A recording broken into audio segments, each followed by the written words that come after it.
Hello students, कैसे आप लोग? उम्मीद करते हैं बहुत अच्छे होंगे। और आज हम आपके लिए लेकर आए हैं इंग्लिश ग्रामर का। सबसे पहले हम थोड़ा बेसिक बात करेंगे, उसके बाद हम टेंस के बारे में बात करेंगे। और ये पूरा का पूरा जो इंग्लिश ग्रामर है वो कैसे आपको अवेलेबल होगा, कैसे आप पूरा इंग्लिश का सिलेबस, क्योंकि बहुत लोगों को टाइम नहीं होता, नॉलेज होता है लेकिन पढ़ने का टाइम नहीं होता कि उतना पढ़ सके, तो कैसे आप 10 दिन में जो है पूरी इंग्लिश कंप्लीट कर लेंगे।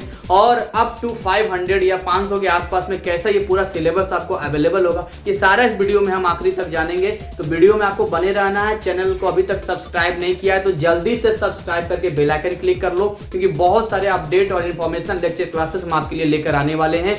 चलिए आज हम बात करते हैं। देखिए, जब हम इंग्लिश ग्रामर की बात करते हैं तो केवल इंग्लिश ग्रामर नहीं होता है वो कि हम एनआईएस में बंधे होते हैं, हमें इससे आगे सोचना होता है। इससे सर आगे क्या सोचना होता है? अगर आप किसी भी एग्जाम को उठा के देखिए, चाहे वो रेलवे का एग्जाम हो, बैंकिंग का एग्जाम हो, XYZ समथिंग, आप देखिए वहां पर इंग्लिश का एक पोर्शन जरूर होता है। तो वहां पर जब आप कोई बड़ा बड़ा इंस्टीट्यूशन ज्वाइन करते हैं, क्लासेस लेते हैं, तो वो बस ये कहते हैं कि आपको बेसिक इंग्लिश आनी चाहिए। अब बेसिक इंग्लिश में आपको टेंस आना चाहिए, वॉइस आना चाहिए, नरेशन आना चाहिए, क्लॉजेज आना चाहिए, पार्ट्स ऑफ स्पीच आना चाहिए। तो जितनी चीजें मैं आपको दूंगा, जो चीजें मैं प्रोवाइड करवाऊंगा, वो केवल और केवल एनआईएस के लिए नहीं होगा, वो कंप्लीट आपके लाइफ के आगे जितने भी आप एग्जाम देंगे, इवन आपके डे टू डे लाइफ में जो इंग्लिश आप बोलते हैं उसमें भी ग्रामेटिकली बहुत करेक्शन आप देखेंगे कि आप करेक्शन कर पाएंगे। तो आइए हम इसको स्टार्ट करते हैं। एनर्जी ऐसे ही बनी रहनी चाहिए, क्योंकि इंग्लिश कोई हार्ड सब्जेक्ट नहीं है, राइट। इंग्लिश बहुत ही आसान है, लेकिन तरीके सीखा जाए। और पूरे कोर्स का डिजाइन हमारी टीम इस पे काम कर रही है। बहुत जल्द अनाउंसमेंट आ जाएगा आपके सामने कि ये इंग्लिश का कोर्स बनकर तैयार हो चुका है और आप अपने लिए केवल 10 दिनों में इसकी तैयारी कंप्लीट कर सकते हैं।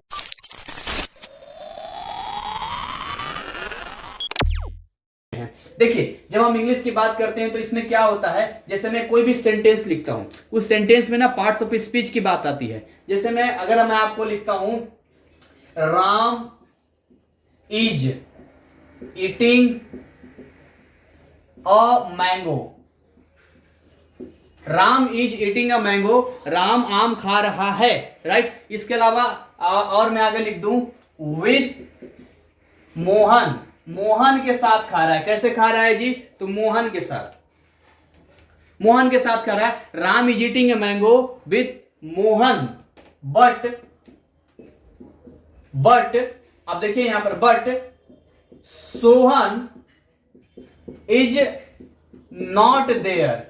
ये मैंने, चलिए सेंटेंस ले लिया, Ram is eating a mango with Mohan but Sohan is not there. अगर मैं आपसे कहूं कि इसमें कौन कौन से वर्ड हैं जो कि इंग्लिश ग्रामर में क्या नेमिंग आप देंगे, समझिए यहां पर कौन कौन से वर्ड है इंग्लिश ग्रामर में, क्या क्या आप नेमिंग देंगे। अगर मैं आपको बोलूं तो आप ध्यान से अगर देखिए, सबसे पहला जो है वो होता है सब्जेक्ट। पहले बेसिक आप समझिए, किसी भी सेंटेंस को उठाते हैं, ये आप इसको उठाया हमने, ये क्या है? एक सब्जेक्ट है। और सब्जेक्ट में भी क्या है? यहाँ पर नाउन है। ये अगर आप इसका लेते हैं, ये एक वर्ब है, यहाँ पर हेल्पिंग वर्ब में रूप में आ रहा है, ये भी एक वर्ब है। देखिए यहाँ पर ये ए आर्टिकल आ जाता है, ART आर्टिकल लिख देंगे। मैंगो क्या हो गया? ऑब्जेक्ट हो गया। यहाँ पर ये प्रीपोजिशन होता है, यहाँ पर यानी कि प्रीपोजिशन में PREP लिख देता हूं, ये प्रीपोजिशन हो गया यहाँ पर, क्योंकि विद है, एक रिलेशन सेटअप कर रहा है। इसके अलावा देखिए मोहन, अगेन देखेंगे एक नाउन की तरह आ जाएगा। बट यहाँ पर आया है जो दो सेंटेंसेस को कहीं ना कहीं जोड़ने का काम कर रहा है, तो कंजंक्शन ये हो जाएगा। ये सोहन अगेन देखेंगे एक नाउन है, ये एक वर्ब है। इसके अलावा देखिए देयर की बात करते हैं यहाँ पर, तो आपको यह समझना पड़ेगा कि देयर को किस कैटेगरी में मिला है, ये फिर आपको नॉलेज होनी चाहिए। आप हमें कमेंट करके बताएंगे कि इसको किस लिस्ट में रखा जाए। तो ये देखिए, ये जो सेंटेंस आप बनाते हैं ना, इस सेंटेंस में आपको ये चीज मालूम होना चाहिए। ऑलरेडी इसका काम हो चुका है, तो जब आप सिलेबस परचेज करेंगे तो उसमें आपको ये सारी चीज मिल जाएगी, राइट। और इसमें आपको ये सारी चीजें मालूम होनी चाहिए। तो बेसिकली जो है, जैसे मैं आपको लिखता हूं, जैसे मैं लिखता हूं रेड कार लिखता हूं, तो देखिए रेड कार लिखते हैं यहां पर, तो कार क्या हो गया? यहां पर एक नाउन हो गया, और रेड क्या हो गया? एडजेक्टिव हो गया। तो मैं आपको इसकी जानकारी नहीं दे पाऊंगा पूरी तरीके से, क्योंकि आज हम आपको टेंस बताने वाले हैं, लेकिन मैं बस आपको ये बताना चाहता हूं कि आपके सिलेबस में ये सब पढ़ना है, जिसमें आपको आइडेंटिफाई, यानी कि आपको ये मालूम होना चाहिए, राइट।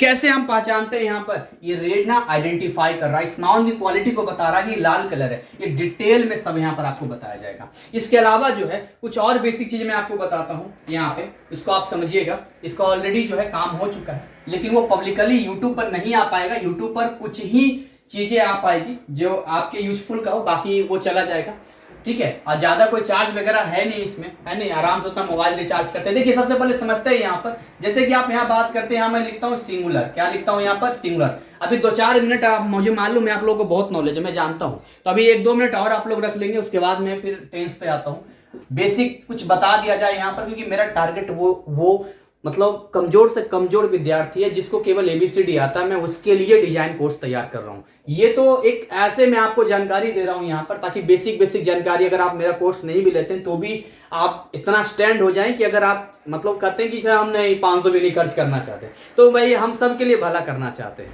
तो हम आपके लिए भी कुछ ना कुछ ऐसा ले रहे हैं जिससे थोड़ा सा आपका बेस बन जाए। तो जैसे यहाँ सिंगुलर लिखते हैं और यहाँ प्लूरल है। सिंगुलर का मतलब मालूम क्या होता है? सिंगुलर का मतलब सिंगुलर का मतलब क्या हो गया? सिंगल चीजें। और प्लूरल का मतलब होता है जो ज्यादा, एक से ज्यादा चीजें होती है, उसको हम लोग प्लूरल कहते हैं यहाँ पर। अब इसमें देखिए हम लोग पर्सन लिखते हैं, यहाँ पर क्या लिखते हैं? पर्सन लिखते हैं यहाँ पर। ये डिटेल में बताया गया है, एक चीज कोर्स में डिजाइन किया गया है। देखिए जब हम पर्सन की बात करते हैं यहाँ पर, we talk about the person, तो पर्सन में देखिए यहाँ पर सबसे पहला होता है फर्स्ट पर्सन। कौन सा होता है? फर्स्ट पर्सन होता है। सबसे पहले कौन आता है? फर्स्ट पर्सन आता है। फर्स्ट पर्सन की अगर हम बात करते हैं तो फर्स्ट पर्सन में यहां पर आता है आई, और यहां पर कौन आता है? यहां आता है वी। कौन आता है? वी आता है यहां पे। आई का मतलब हिंदी में इसको हम लोग क्या कहते हैं? मैं कहते हैं, ठीक। और वी का हम लोग क्या बोलते हैं? हम लोग कहते हैं। एकदम दिमाग में अच्छे सुन लेना है आप लोगों को। फर्स्ट पर्सन जो स्पीकर है, बोलने वाला, वो फर्स्ट पर्सन होगा। कौन होगा फर्स्ट पर्सन? मैं बोल रहा हूं तो मैं फर्स्ट पर्सन है। अगर हम लोग बोल रहे हैं मतलब मिल के बोल रहे हैं, तो ये आपका प्लूरल में चला जाएगा, वी हो गया आपका।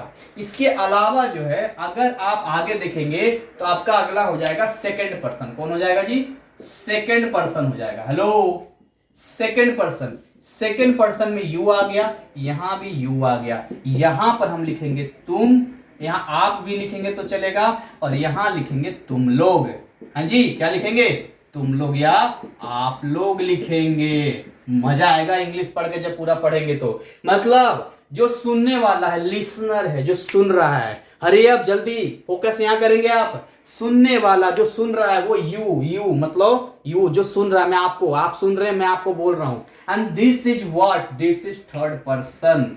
ये क्या होगा? ये होगा थर्ड पर्सन, जिसके बारे में हम लोग बात करते हैं, किसी के बारे में बात करते हैं, ही, सी, इट, या कोई सिंगल नेम की बात करते हैं, तो ये आपका हो गया थर्ड पर्सन में चला जाएगा। ये ही जो होता है वो मेल के लिए होता है, सी फीमेल के लिए होता है, इट दोनों के लिए यूज कर सकते हैं, निर्जीव यानी कि नॉन लिविंग के लिए करते हैं, नेम तो नेम हो गया। ये सिंगुलर में होता है।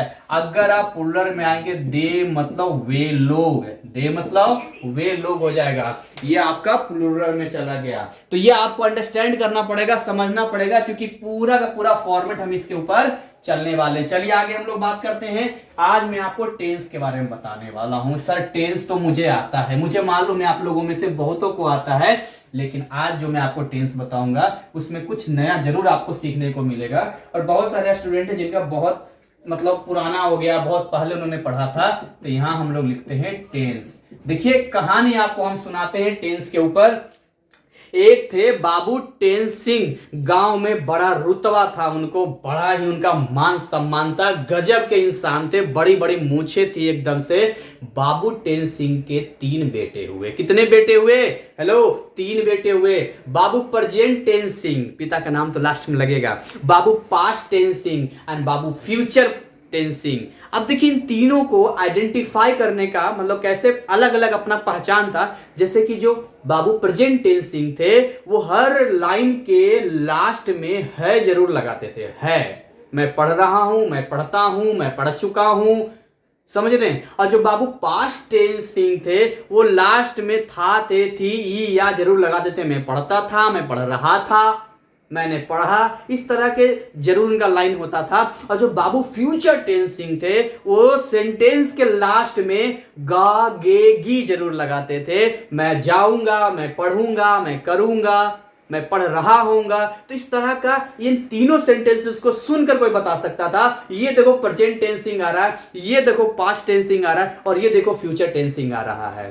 ठीक, अब इन सब की शादियां हुई और इन सब के 4 लड़के हुए, यानी कि बाबू टेंसिंग के टोटल 12 पोते हो गए। और उन पोतों के नाम यहां पर हम लोग लिखेंगे और उनके बारे में भी जानेंगे कि अगर है भी लगा है तो उनमें भी थोड़ा थोड़ा बारीक होगा, कहीं ता है लगा हुआ, कहीं रहा है लगा हुआ, कहीं चुका है, इन किसमें होगा ये सारी चीजें मैं आपको बताऊंगा। तो ओवरऑल पूरी बात ये रही, अगर मैं आपको बताऊं कि जो टेंस है वो टोटल कितने तरह का है, 12 तरह का। ध्यान से देखिए टेंस को जरा आप, क्या है टेंस। टेंस को हम लोग क्या बोलते हैं, टेंस को हम लोग हिंदी में काल कहते हैं। क्या कहते हैं, कहते हैं भैया काल आ गया है तुम्हारे पास। हाँ ये वही काल है, लेकिन उस तरह का नहीं है। काल का मतलब समय होता है यहाँ पर। तो यहाँ पर आपको समझना पड़ेगा, मैं पढ़ा रहा हूं दैट मीन ये प्रेजेंट में हम लोग बात कर रहे हैं, वर्तमान काल की बात कर रहे हैं, जो समय बीत चुका है। यानी कि आप मेरे कोई वीडियोस देखा होगा आपने, मतलब देख चुके हैं, वो पास्ट में हो गया। और जो आने वाला है, जो नए नए वीडियोज आप मेरे देखेंगे, अपडेट्स देखेंगे, इसलिए नोटिफिकेशन ऑन करना जरूरी है, वो फ्यूचर टेंस में चला जाएगा। तो जल्दी से इसको जरा लिख लेते हैं यहाँ पर। ये 3 तरह का हम लोग इसको कैटेगराइज कर लेते हैं यहाँ पर। सबसे पहला जो यहां पर हो गया वो आपका हो गया प्रेजेंट टेंस हो गया। कौन हो गया, प्रेजेंट टेंस हो गया। दूसरा जो आपका हो गया वो आपका पास्ट टेंस हो गया। और तीसरा जो यहां पर आ गया, क्या बात है, फ्यूचर टेंस यहां पर आ गया। ये 3 तरह के टेंस आपको यहां पर देखने को मिलता है, प्रेजेंट, पास्ट और फ्यूचर। राइट, प्रेजेंट टेंस की बात करेंगे, लास्ट में है, हो, ये जरूर आपको मिलेगा। पास्ट टेंस में आपको था, थे, ये जरूर आपको देखने को मिलेगा, या, ये जरूर देखने को मिलेगा। और अगर आप फ्यूचर टेंस में आएंगे तो यहां पर आपको गा, गे, गी, चाहे वो कोई भी फ्यूचर टेंस हो, ये जरूर लास्ट में मिलेगा। मैं आपको आइडेंटिफिकेशन बता रहा हूं इनका। अब इनके आगे यदि आप बात करते हैं, यानी प्रेजेंट टेंस की ही बात किया जाए, तो इसमें भी सबसे पहला जो होता है वो होता है present indefinite tense. Present indefinite होता है, इसको हम लोग सिंपल प्रेजेंट के नाम से भी जानते हैं। दूसरा आपका होता है प्रेजेंट कॉन्टिन्यूअस। क्या बात है, कॉन्टिन्यू रहेगा, ये कॉन्टिन्यूअस बोलेंगे। तीसरा जो आपका होता है वो आपका होता है प्रेजेंट परफेक्ट, प्रेजेंट परफेक्ट। और चौथा जो आपका होता है वो प्रेजेंट परफेक्ट कंटिन्यूअस आपका होता है। तो इस तरीके से जो है आपके सामने आप देख रहे हैं 4 आपको देयर आर 4 आगे डिवाइड हो जाता है प्रेजेंट टेंस। उसी तरीके से अगर आप पास्ट टेंस की बात करते हैं, हेलो, अगर आप पास्ट टेंस की बात करते हैं तो पास्ट टेंस में भी देखिए ये जो प्रेजेंट प्रेजेंट प्रेजेंट लिखा है उसकी जगह आप खाली पास्ट पास्ट पास्ट लगा दीजिए और बाकी खाली कॉपी कर दीजिए। बाकी क्या कर देना है, हेलो, कॉपी कर देना है। इसको डिटेल में मैंने पूरा वीडियो देख के बनाया है, फिर भी मैं यहां पर आपको जहां तक संभव है ज्यादा टाइम नहीं लूंगा, बताने की कोशिश कर रहा हूं। तो देखिए मैंने पास्ट पास्ट पास्ट कर दिया, बाकी यहां कॉपी कर देंगे। इंडेफिनिट, कॉन्टिन्यूअस, जल्दी से करेंगे फटाफट। ये आपका हो गया परफेक्ट, ठीक, और ये हो गया परफेक्ट कंटिन्यूअस। मजा आ गया सर, एकदम से गजब लग रहा है इंग्लिश पढ़ने में। और देखिए अगर आप फ्यूचर की बात करते हैं तो जो फ्यूचर है ना, फ्यूचर भी ऐसा ही जाएगा। फ्यूचर, ओ भाई फ्यूचर, फ्यूचर है, फ्यूचर एंड ये भी हो गया फ्यूचर। अब देखिए इसमें और कॉपी कर दीजिए आप। ये जो इंडेफिनिट यहां लिखा था, कॉन्टिन्यूअस लिखा था, परफेक्ट लिखा, परफेक्ट कॉन्टिन्यूअस लिखा है, खाली कॉपी पेस्ट जल्दी से फिट कर दो यहां पर। ये हो गया इंडेफिनिट, कॉन्टिन्यूअस, परफेक्ट, और ये हो गया परफेक्ट कॉन्टिन्यूअस। इस तरीके से जो है ना, ये देखिए टोटल 12 टेंस होते हैं। जब हम वॉइस में आपको बताऊंगा तो उसमें मैं आपको बताऊंगा कि कैसे किन किन टेंस का वॉइस होता है और किन टेंस का वॉइस नहीं होता है। अब देखिए यहीं पर मैं आपको क्लियर कर देता हूं कुछ चीजें, दिमाग में सेट कर लेना और उसको भूलना कभी नहीं, दिमाग में सेट करना कभी भूलना नहीं। देखिए आप यहीं पर समझ लेना ध्यान से, ये जो प्रेजेंट इंडेफिनिट टेंस लिखा है यहीं पर मैं इसके नीचे लिख देता हूं। इसकी जो पहचान होता है ता है, ती है और ते हैं। ध्यान समझना है यहां पर। ता है, ती है, ते हैं। मैं पढ़ता हूं, मैं खाता हूं, हैं, मैं स्टडी करता हूं, मैं बाजार जाता हूं, मैं मूवी देखता हूं, कुछ भी बोल लो यार, जिसमें ता है ती है रहेगा वो प्रेजेंट इंडेफिनिट में चला जाएगा। सेम अगर आप यहां पर पास्ट इंडेफिनिट की बात करते हैं तो ये हो जाता है ता था, ते थे, ती थी। इसके अलावा ई या यही भी होता है, वो भी हम जानेंगे, लेकिन एक पैटर्न केवल आपको बता रहा हूं। अगर आप फ्यूचर की बात करते हैं तो ये हो जाता है चुकेगा, गागे, चुकेगा, मैं जैसे गाऊंगा, ऊंगी, एंगे, इस तरीके से हो जाता है। तो मैं आपको प्रेजेंट वाला केवल बता देता हूं, बाकी पास्ट और फ्यूचर उसी के जैसा आपको लगेगा। देखिए अगर आप प्रेजेंट कॉन्टिन्यूअस के आते हैं तो ये होता है रहा है, रही है, रहे हैं, ठीक। और अगर आप पास्ट में जाएंगे तो है की जगह खाली था लगा दो, रहा था, रही थी, रहे थे। अब परफेक्ट में आते हैं, चुका है, चुकी है, या है, उसी में पास्ट में लगा दो, चुका था, चुके थे, या था। और इसमें देखो, इसमें ना एक स्पेशल टेंस है, ये जो परफेक्ट कॉन्टिन्यूअस होता है इसमें टाइम आता है। टाइम क्या आता है? टाइम आता है। दो तरह के टाइम यहां में देखने को मिलता है। एक होता है period of time, period of time, और एक होता है पॉइंट ऑफ टाइम। क्या होता है? पॉइंट ऑफ टाइम होता है। ध्यान सुनना है यहाँ पे। देखिए जो पीरियड ऑफ टाइम होता है, जैसे कि हम बोलते हैं 2 घंटे, 3 घंटे, जिसमें एक पीरियड की बात आती है। एक होता है पॉइंट ऑफ टाइम, 2 बजे, 3 बजे, जनवरी से, फरवरी से।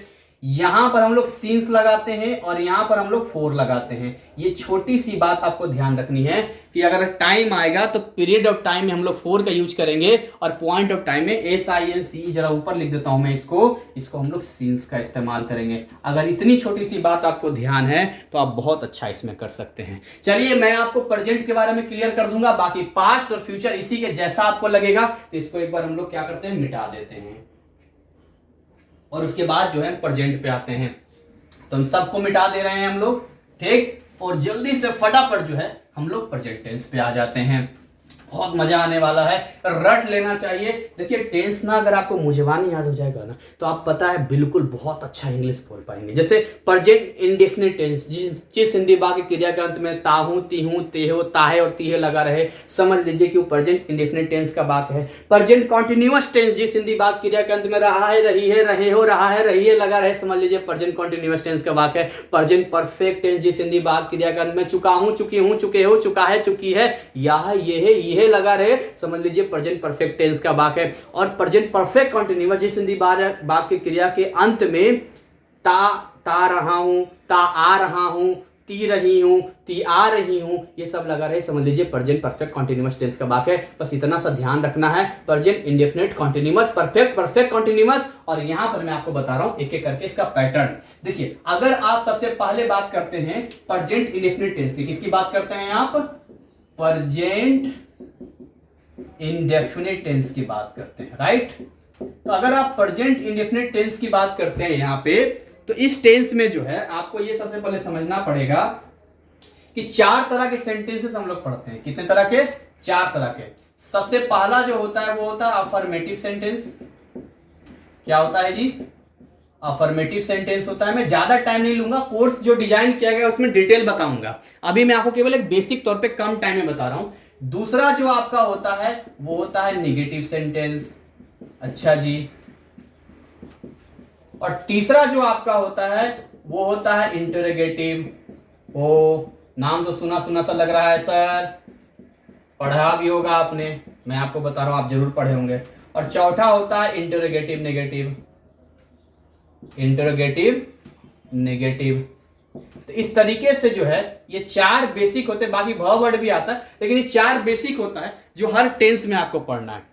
अफर्मेटिव पढ़ना है, नेगेटिव पढ़ना है, इंटरोगेटिव पढ़ना है, इंटरोगेटिव नेगेटिव पढ़ना है। अगर मैं बात करूं अफर्मेटिव सेंटेंस की, तो अफर्मेटिव सेंटेंस का स्ट्रक्चर होता है subject plus V1 V5 plus object. कहेंगे सर ये V1 V5 क्या होता है? तो ये वर्ब का फॉर्म होता है, वर्ब का फॉर्म होता है। वर्ब क्या होता है? जैसे खाना पीना, बैठना उठना, जिसमें ना है गो, गो कहीं देखिए V1 हो गया गो, V2 हो गया वेंट, V3 हो गया गोन, V4 ING वाला गोइंग हो गया और V5 हो गया गोज, इसमें एस या ES लगता है। अब यहां पर देखिए इसका भी सेंटेंस हम लोग बनाएंगे, नेगेटिव में आएंगे subject plus do does plus not plus object, ये आपका नेगेटिव का बनकर तैयार हो गया। उसी तरीके से इंटरोगेटिव में आएंगे तो ये डू डज आगे लग जाएगा। और एक बात आपको ध्यान देना है, अच्छा यहां मिस्टेक है थोड़ा, सब्जेक्ट डू डज नॉट और यहां V1 आएगा, V1 प्लस ऑब्जेक्ट। जब मैं आपको बताऊंगा अभी, पहले लिख लेता हूं, do does plus subject plus V1 plus object plus question mark. और इंटरोगेटिव नेगेटिव में आ जाएगा do does plus subject plus not plus V1 plus object plus question mark. तो इस तरीके से जो है ये चारों का फॉर्मेट मैंने आपको लिख के तैयार कर दिया। अब आपको यहां पर ये समझना है कि जब आप बात करते हैं V1 V5 की, तो किसके साथ V1 लगेगा, किसके साथ V5 लगेगा। देखिए V5 लगेगा ही के साथ, सी के साथ, इट के साथ और ये किसी सिंगल नेम के साथ, ये आप याद रखना, ये V5 बाकी के साथ V1 लगेगा आपका। अगर इतनी सी बात आपको याद रहेगी बहुत बढ़िया आप करेंगे, ठीक है। अब देखिए जैसे मैं एक सेंटेंस लेता हूं, मैं अंग्रेजी बोलता हूं, मैंने ऐसा बोला, मैं अंग्रेजी बोलता हूं। देखिए मेरी बात ध्यान सुनना, मैं क्या लिख रहा हूं, मैं अंग्रेजी बोलता हूं। तो ये जो सेंटेंस मैंने लिखा मैं अंग्रेजी बोलता हूं, इसमें ता है ती है लगा है कि नहीं लगा, ताहू लिखा है, हाँ जी लिखा हुआ है, इसलिए प्रेजेंट इंडेफिनिट टेंस का वाक्य है। कैसे बनेगा, यहां लिखेंगे आई, यहां लिखेंगे स्पीक और यहां लिखेंगे इंग्लिश। हेलो, अगर मैं इसी के जगह लिखता यहां पर कि मोहन अंग्रेजी बोलता है, मोहन रगड़ देना है एकदम, इंग्लिश कुछ ऐसा है नहीं, बहुत जानकारी दे दूंगा मैं। मोहन अंग्रेजी बोलता है तो यहां हो जाता मोहन स्पीक्स हो जाता, क्या हो जाता, स्पीक्स इंग्लिश। या मोहन की जगह अगर कोई वह लिखते, वह अंग्रेजी बोलता तब भी बोलते ही स्पीक्स इंग्लिश, वह अंग्रेजी बोलती है सी स्पीक्स इंग्लिश, हम लोग ऐसा कुछ लिखते हैं यहां पर। इसके अलावा देखिए अगर दो नाम होगा, जैसे मोहन और सोहन अंग्रेजी बोलते हैं, मोहन और सोहन अंग्रेजी बोलते हैं, अगर ऐसा मैं कुछ लेता तो यहां पर देखिए ध्यान से, ये हो जाता मोहन एंड सोहन, दो नाम है तो स्पीक्स नहीं होता, फिर क्या आ जाता, स्पीक आ जाता, V1 आ जाता, स्पीक इंग्लिश आ जाता। बहुत अच्छे नंबर स्कोर करेंगे आप NIS में, ना कि केवल NIS में, इसके अलावा बाकी सारे जितने भी इंग्लिश रिलेटेड है आप अच्छा वहां परफॉर्मेंस करेंगे। तो ये हमने अफर्मेटिव का देखा। अच्छा नेगेटिव में क्या है कि जहां भी देखो, ध्यान देना मेरी बात को, यहां ध्यान दो, जब डू डज आ जाएगा, हेलो, जब डू डज आ जाएगा तो भूल कर भी V5 मत लगा देना। हेलो, जब डू डज का इस्तेमाल होगा किसी सेंटेंस में, गलती से भी V5 मत लगा देना, क्योंकि ऑलरेडी डू V1 है, डज इसका V5 होता है। यानी कि अगर यहां पर कुछ ऐसा लिखा रहता, जैसे मैं अंग्रेजी नहीं बोलता हूं, मैं अंग्रेजी नहीं बोलता हूं, कुछ ऐसा लिखा हुआ होता, इसकी इंग्लिश बन जाती आई do not speak English, I do not speak English. कैसे बन जाती, आई डू नॉट स्पीक इंग्लिश, ऐसा बन जाता। इसी को आप बोल सकते थे I don't speak English, I don't speak English. अब देखिए अगर इसी की जगह मैं यहां पर लिखता कि मैं की जगह यहां पर मैं वह लगा देता कि वह अंग्रेजी बोलता है, तो यहां पर आई की जगह ही लग जाता, डू की जगह डज लग जाता और यहां पर ही डजंट हो जाता। क्या हो जाता, ही डजंट हो जाता। तो ये आपको समझना पड़ेगा, समझ रहे हैं आप मेरी बात को। इसके अलावा आप देखिए अगर मैं इंटरोगेटिव सेंटेंस की बात करता हूं तो क्या बोलूंगा, क्या वह अंग्रेजी बोलता है, क्या वह अंग्रेजी, हाँ जी बोलता है, ये हो जाता क्या, does he speak English, speaks नहीं speak English, does he speak English. अगर इसी में अगर मैं आपको बोलता इंटरोगेटिव नेगेटिव कि क्या वह अंग्रेजी नहीं बोलता है, अगर मैं ऐसा बोलता यहां पर क्या वह अंग्रेजी नहीं बोलता है, अगर मैं ऐसा बोलता तब ये हो जाता डज ही नॉट, क्यों, क्योंकि पहले डू डज है, फिर सब्जेक्ट, फिर नॉट है, स्पीक इंग्लिश, स्पीक इंग्लिश। देखिए इसको आप ऐसा भी लिख सकते हैं, डजंट ही स्पीक इंग्लिश, ऐसा भी बोल सकते हैं इसको। तो इस तरीके से जो है हमने इसको सीखा। इसके अलावा अगर भ वर्ड का यूज करना हो, भ वर्ड मतलब जानते हैं, भ वर्ड मतलब कैसे होता है मैं आपको बताता हूं यहाँ पर, ठीक है। आगे यहाँ पढ़ता हूं मैं। तो भ वर्ड का अगर यूज करेंगे आप, भ वर्ड जिसको कहते हैं, तो मैं ये नेगेटिव हटा देता हूं केवल, ठीक। देखिए भ वर्ड इंटरोगेटिव में क्या होता है, मैं केवल यहाँ लिख देता हूं, आप समझिएगा। यहाँ पर यहाँ लिखते हैं भ वर्ड, है ना, भ वर्ड लिखते हैं। भ वर्ड में ना W से आता है वाई, व्हेन, वेयर, व्हाट, ठीक, वाई, व्हेन, वेयर, व्हाट, और एच से जो आता है वो आता है हाउ। वाई का मतलब हो गया क्यों, व्हेन का मतलब हो गया कब, वेयर हो गया कहां, और व्हाट हो गया क्या। सुस्ती पना नहीं, फटाफट यहां देखो, जिनको नया है उनके लिए नोट करते चलेंगे, वाई, व्हेन, वेयर, व्हाट, और ये हो गया हाउ। कुछ नहीं करना है, ये जो फॉर्मेट आपको दिख रहा है ना, इसके आगे केवल भ वर्ड लगा देना है, बाकी ये सेम रहने वाला है। जैसे अगर मैं यहां पर बोलूं मैं अंग्रेजी कब बोलता हूं, अगर मैं ऐसा बोलूं मैं अंग्रेजी कब बोलता हूं, तो इसकी इंग्लिश तो क्वेश्चन मार्क हो गई होगा। ये कब की इंग्लिश यहां पर देखिए व्हेन लगा हुआ है, तो यहां हो जाएगा व्हेन, और बाकी सेम ये do I speak English, right. अगर मैं ऐसे बोलूं कि मोहन अंग्रेजी क्यों नहीं बोलता है, क्यों नहीं बोलता है, काहे को नहीं बोलेगा रे बाबा, तो यहां हो जाएगा वाई, एकदम इसके ऐसा same, does Mohan not speak English. तो ये चीजें आपको ना कंप्लीट होनी चाहिए। इसको हम ऐसा भी लिख सकते हैं, why doesn't Mohan speak English. इसको ऐसा भी बोला जा सकता है, हम ऐसे भी बोल सकते हैं। तो आपको ये कंप्लीट होना चाहिए, ये प्रैक्टिस करनी चाहिए। I speak English, I do not speak English, do I speak English, do I not speak English, या इसको बोल सकते हैं don't I speak English, where do I speak English, when do I speak English, why do I speak English, how do I speak English. एकदम practice होनी चाहिए, तभी आप इसको बोल पाएंगे। प्रेजेंट इंडेफिनिट में ही कुछ और चीजें जो मैं आपको बताता हूं। इतना आपने सीख लिया, अब इन सबको मिटा दीजिए। प्रेजेंट इंडेफिनिट में ही कुछ और चीजें बता रहा हूं, एक्स्ट्रा चीजें बता रहा हूं। जैसे किसी चीज को बोलते हैं ना, जैसे कि मैं एक सेंटेंस आपको देता हूं, है ना, मैं आपको सेंटेंस देता हूं यहां पे, how to, use of how to, how to का यूज करते हैं यहां पर,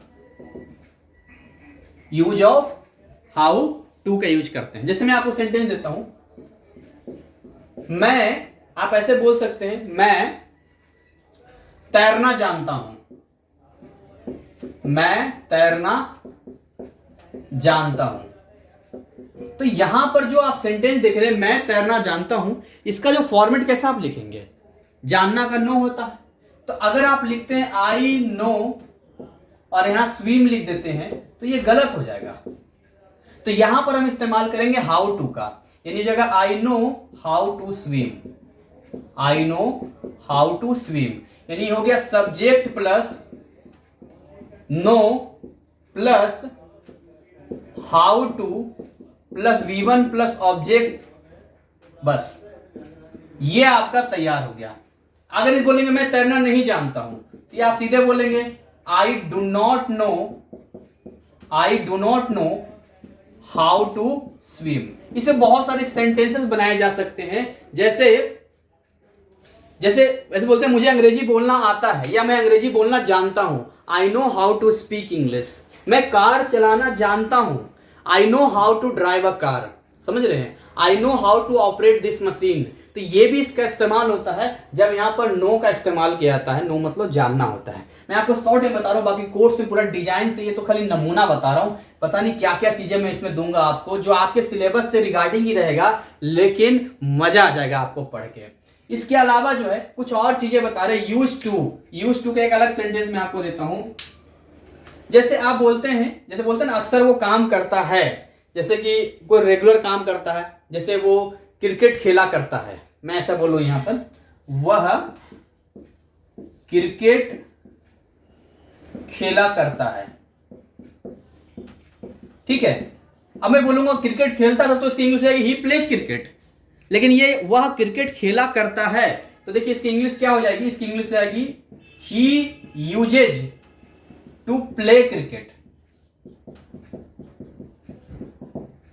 है ना। वो क्रिकेट यहाँ यूज टू, यहां पर यूजेस टू, यहां पर ये लग रहा है, यहां पर यूजेस टू लग रहा है, यहां पर ये अगर पास्ट में चले जाएंगे तो यूज्ड टू लग जाएगा। ये कई बार पूछा जाता है, कई बार चीजें हमें मालूम होनी चाहिए।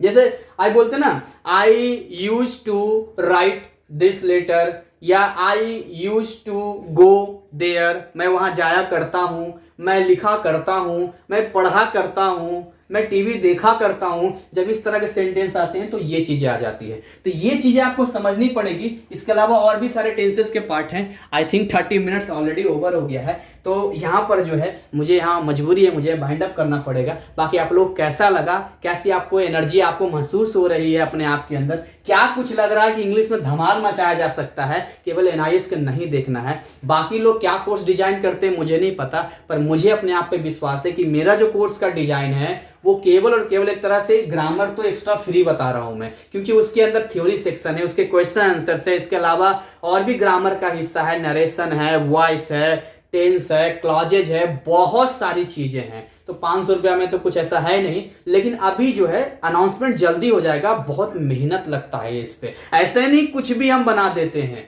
कुछ भी बना देने से क्या हो जाएगा, आपको एनआईएस में खाली पास कर लेना ही आपकी रिस्पॉन्सिबिलिटी है। शायद ये आपकी सोच हो सकती है, बट सॉरी मेरी ये सोच नहीं है। मेरा ये मानना है कि चाहे मेरा कोई भी सब्जेक्ट हो, मैं फिजिक्स पढ़ाता हूँ, केमिस्ट्री पढ़ाता हूँ, मैथ पढ़ाता हूँ, चाहे वो इंग्लिश का डिजाइन कर रहा हूँ, मेरी ये सोच है ना कि यहां से नॉलेज आप एक्स्ट्रा लेके जाएंगे। कहते हैं ना, पढ़ेंगे, पढ़ के जाएंगे, सब कुछ तो करके आएंगे कुछ कुछ, और पढ़ के जाएंगे कुछ कुछ तो करके आएंगे कुछ नहीं। तो इसीलिए हमेशा बड़ा सोचिए। अगर आपको इंग्लिश पढ़ना ही है तो इतना सा क्यों पढ़ेंगे, क्यों ना हम ढंग से पढ़ें, उस कंटेंट को एक्सप्लेन करके पढ़ें। केवल आप जैसे तैसे पढ़ लेना कोई बहादुरी नहीं है, ये वीवीआई है, ये वीवीआई है, ये कर लो, वो कर लो, इससे क्या हो जाएगा। अरे खाली पास कर लेना, क्या आपके जिंदगी का एनआईएस आखिरी एग्जाम है क्या? नहीं ना, इसके बाद भी तो आप एग्जाम देंगे, तो वहां पर जब ये सारी चीजें आएगी, आप खाली प्रेजेंट इंडेफिनिट में इतना ही जानना काफी है कि डू डज लगता है, मैं खेलता हूं, मैं आम खाता हूं, और बाकी ये सब कौन पढ़ेगा, ये सब कौन पढ़ेगा, हाउ टू का यूज का, इसके अलावा और भी बहुत सारी चीजें हैं, वो सब कौन पढ़ेगा। मॉडल ऑक्सिलरी वर्ब आएंगे, कैन, कुड, मे, माइट, ये सब कौन पढ़ेगा। बहुत सारी चीजें हैं। नरेशन में जाएंगे तो ट्रिक वे में कैसे पढ़ेंगे, वॉइस, क्लॉज, प्रोनाउन, उसके टाइप्स, डिटेल, पीडीएफ वगैरह सब कुछ अवेलेबल होगा। तो खैर यहीं पर मैं वाइंड अप करता हूं, और हमारी शुभकामनाएं हमेशा आपके साथ है। आई एम वेरी एक्साइटेड, मैं बहुत एक्साइटेड हूं आपके लिए कि मैं आपके लिए जो इंग्लिश का कोर्स डिजाइन कर रहा हूं, और यहां पर जो है मैं अपना पूरा बेस्ट देने को तैयार हूं। सवाल आपका ही, क्या अपना बेस्ट देना चाहते हैं या दे रहे हैं। मैं अपनी वाणी को ही विराम देता हूं, और मिलेंगे बहुत जल्द इसके अनाउंसमेंट वीडियो के साथ कि कब ये अवेलेबल है। बड़ी कोशिश रहेगी कि इस अक्टूबर 2022 के लिए जो है मैं सबके लिए पब्लिकली इसको अवेलेबल करा दूं, ताकि सब इसका लाभ ले सकें और अच्छा नंबर स्कोर कर सकें। फिर भी देखते हैं, बहुत जल्द मेरी कोशिश होगी 1 हफ्ते 2 हफ्ते के अंदर इसको कंप्लीट करने की। बाकी आप लोग का सपोर्ट और प्यार इतना अच्छा है कि हमारी एनर्जी जो है और हाई और डबल हो जाती है, क्योंकि मुझे लगता है जब स्टूडेंट्स कुछ करता है ना, कुछ अच्छा नंबर लाता है, तो बड़ी खुशी होती है। ठीक है, यहीं पर मैं वाइंड अप करता हूं। Thank you, wish you all the best.